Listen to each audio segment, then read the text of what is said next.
सम्मानित मुल्क के मालिकों, मैं बौद्ध भिक्षु सुमित रतन आज फिर एक राजवंश की गौरव गाथा आपके बीच में लेके आया हूं।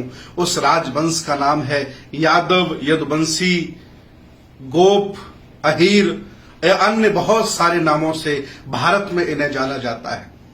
मैं एक भी पुराण की बात नहीं करूंगा, सिर्फ इतिहास की बात करूंगा। और मैं बता दूं कि जितनी भी जातियां पशुपालक हैं, खेतीबाड़ी करने वाली हैं, पूर्व में वो सारे की सारी खत्ती और क्षत्रिय रही हैं। पाली भाषा में खत्तीय कहा जाता है और उसे संस्कृत में क्षत्रिय कर दिया है। और खत्ती का मतलब है जमींदार, खेतीबाड़ी वाला व्यक्ति। ये यादव जाति भी पुरानी जमींदार और खेतीबाड़ी वाली रही है।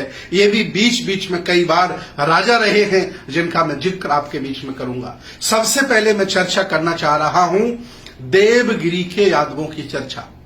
इतिहास उठा के देखिए, आपको मिलेगा कि देवगिरी के यादवों ने भारत के छोटे से भूभाग पर लंबे समय तक शासन किया। आगे चलकर के राजा गबली हुए, राजा सेवना हुए, राजा भिल्लम हुए, राजा जैत्रपाल हुए। लगभग इन्होंने 175 साल एज ए यादव वंश शासन किया। ये लोग जातिवादी नहीं थे, ये लोग छुआछूत नहीं मानते थे, ये लोग पशु बलि नहीं चढ़ाते थे, ये लोग श्रमण परंपरा के लोग हुआ करते थे। ये प्राचीन इतिहास की बात बता रहा हूं। इसके बाद छोटे छोटे रजवाड़े हो जाते हैं।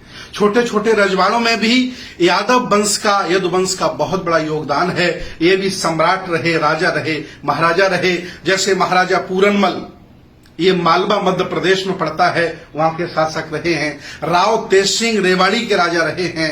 रुद्र मूर्ति अहीर, ये झांसी के राजा रहे हैं। बुद्धदेव, ये बदायूं के राजा रहे हैं। राजा अभिसार जम्मू कश्मीर के राजा रहे हैं। और राजा दिग्गपाल महावन मथुरा के राजा रहे हैं। ये इतिहास की बातें मैं आपको बता रहा हूं। बहुत से लोग ये मानते हैं कि हम छोटे हैं, असहाय हैं, नीच हैं। ऐसा नहीं है। आप इस देश भारत के राजा महाराजा रहे हो, आप में वो काबिलियत है कि आप शासक कर सकते हैं, आप शासक हो सकते हैं, आप देश को चला सकते काबिलियत है और आपके पुरखों ने चलाया है। वर्तमान की परिवेश की स्थिति में जो भी खेतियर जाति, पशुपालक जाति साधन संसाधन वाली हो जाती है, तुरंत अपने आप को क्षत्रिय कहने लगती है। और जो ओबीसी के लोग हैं, शेड्यूल कास्ट के लोग हैं, उनसे दूरियां बनाने लगती है। मैं आपको बता दूं, क्षत्रिय तो आप पहले से ही हो। आप देश के राजा रहे, महाराजा रहे। आज जो शासन कर रहे हैं, कभी तुम्हारे घर में हल चलाया करते थे, तुम्हारे घर से भीख मांग करके पेट पाला करते थे। आप क्षत्रिय हो, लेकिन तब आप इस देश भारत के बड़े बड़े शासक रहे, जब सब लोगों को जोड़ने की काबिलियत थी आप में। आज काबिलियत नहीं है तो आप शासक नहीं हो पा रहे हो। याद रखिएगा यादव परिवार के लोगों, इतना ही नहीं, इतिहासकारों ने यादव, अहीर और बनाफर को भी एक लिखा है। आप कितने सहमत होंगे नहीं होंगे अलग विषय है, लेकिन इतिहास की बात है जो आईएएस की तैयारी में भी पढ़ाई जाती है, वो ये है कि जो आला उदल हैं, इनको बनाफर कहा गया है। और बनाफर अहीर दोनों में बहुत बड़ा अंतर नहीं है, अर्थात बड़े लड़ैया मोहबे वाले। ये आला उदल भी यादव परिवार के हैं, ऐसा इतिहासकार लिखते हैं। मैं आपको बता रहा हूं। आगे चल करके स्वतंत्रता संग्राम की लड़ाइयां लड़ी, अन्य बहुत सारे युद्ध हुए, उनमें भी बहुत सारे यादव जमींदार राजा, जैसे राजा मोहनलाल, बहुत बड़ा नाम है, बड़े लड़ाके थे। राजा राव गोपाल देव बड़े लड़ाका थे, ये प्लासी के युद्ध में रहे राजा मोहनलाल जी। इसके बाद राजा रंजीत सिंह यादव और राजा प्राण सुख यादव, ये जमींदार राजा थे। इन्होंने अंग्रेजों के खिलाफ, मुसलमानों के खिलाफ देश की रक्षा के लिए बहुत बड़े बड़े युद्ध लड़े, जैसा कि इतिहास कहता है। इतना ही नहीं, इस परिवार में पेरियार ललई सिंह यादव जैसे लोग पैदा हुए, जिन्होंने सच्ची रामायण की चाबी लिखकर पूरे देश को चौंका दिया और बताया कि जो इतिहास में लिखा है वो सब सत्य नहीं है, जो किताबों में लिखा वो सब सत्य नहीं है। सत्य वह भी है जो आपकी तर्क की कसौटी पर सत्य सिद्ध होता है। ललई सिंह यादव ने जीवन भर समाज सुधार के कार्य किए और लोगों को शिक्षा के लिए, अच्छे मकान के लिए, अच्छे कपड़े के लिए प्रेरित किया और आज वो यादव समाज के बहुत बड़े महापुरुष बन के उभरे। इतना ही नहीं, इसी परिवार में बिंदेश्वरी प्रसाद मंडल जी जो बिहार के मुख्यमंत्री भी रहे, मंडल वहां यादव लोग लिखते हैं, ये यादव हैं। इन्होंने मंडल कमीशन बनाया, पिछड़ा वर्ग आयोग गठन किया, कितनी बड़ी सिफारिशें आज भी इतिहास में उनका नाम दर्ज है। इसी के तर्ज पर श्रमण परंपरा के लोग मंडल के साथ खड़े थे और ब्राह्मण परंपरा के लोग कमंडल के साथ खड़े थे। बंटवारा था, लेकिन आज भी बहुत सारे लोग इस बात को नहीं समझ पाए। इसके बाद और भी बहुत सारी इतिहास की बातें हैं। मॉरिशस के राष्ट्रपति प्रविंद्र जगन्नाथ जी राष्ट्रपति रहे, यादव हैं।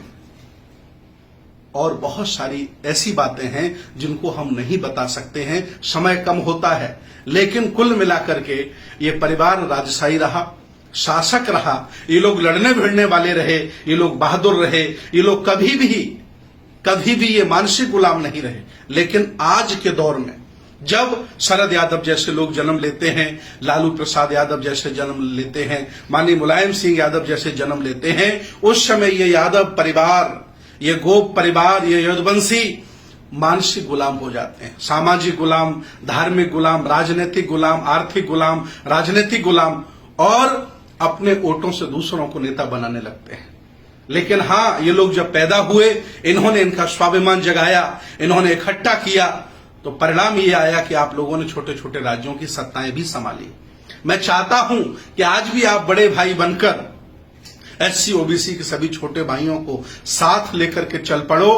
मैं दावे के साथ कहता हूं 5 वर्ष नहीं लगेंगे, ये भारत आपके पास होगा, आप इसके शासक होंगे, और छोटे भाई भी छोटे छोटे स्थानों पर शासक होंगे, और आप फिर पुनः अपने पुरखों का गौरव स्थापित कर सकते हो। लेकिन जाति का भूत, जाति का गर्व, क्षत्रिय होने की कहानियां, अपने आप को स्थापित करने की कहानियां, व्यक्तिवादी हो जाना, विचारधारा को छोड़ देना, ये हमें पीछे धकेल देता है। मैं आज भी अपील करता हूं यादव परिवार के लोगों से, कोई आप लोग छोटे लोग नहीं हो, कमजोर लोग नहीं हो। इतिहास बताता है, मैं आपके सामने कह रहा हूं, इतिहास उठा के देखिए। ये जो मैं बता रहा हूं, इसके लिए मुझे कम से कम 10 किताबें को अध्ययन करना पड़ा, तब जाकर ये सारी बातें आपको मैं बता पा रहा हूं। आप शासक रहे हैं, राजा रहे हैं, और आज फिर पुनः आप राजा हो सकते हैं। सब लोगों को साथ जोड़ करके चलिए। और आप कभी भी मनुवादी नहीं रहे, कभी भी आपने बलि नहीं चढ़ाई, कभी भी आपने जातिवाद नहीं किया,